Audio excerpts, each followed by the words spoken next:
Dans cette dernière séquence du cours, nous allons aborder des concepts importants qui sont l'autorisation, l'authentification et pour finir, les nouvelles technologies de sécurité. Commençons par l'authentification.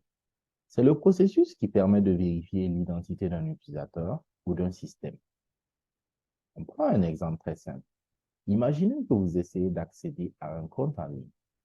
L'authentification pourrait impliquer la saisie d'un nom d'utilisateur et d'un mot de passe.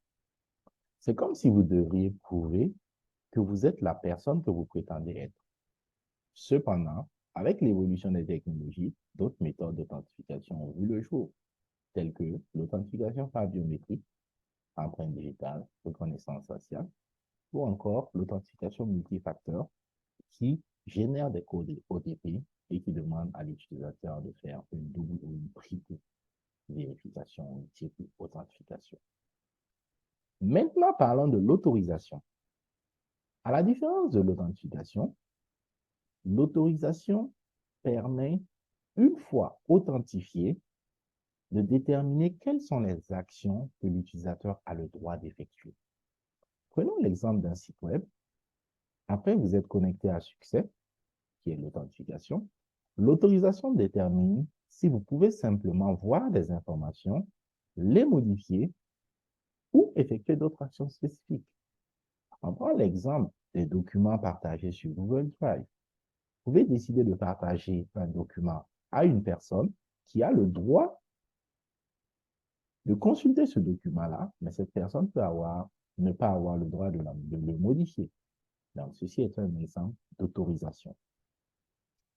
Donc, c'est comme si, une fois que vous avez prouvé que vous êtes le propriétaire légitime d'une voiture, l'autorisation détermine si vous avez le droit de la conduire ou pas.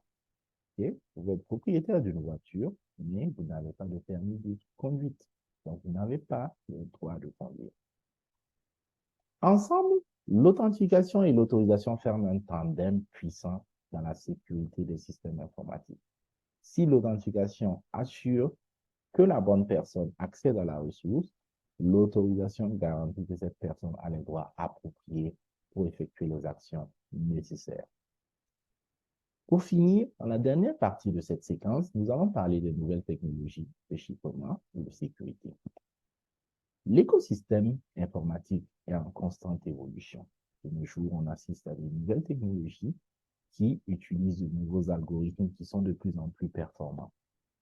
Les principes de base de la cryptographie sont mathématiques, donc posés sur des problèmes calculatoires. Ces problèmes-là ont tendance à devenir obsolètes vu la capacité des machines que nous avons.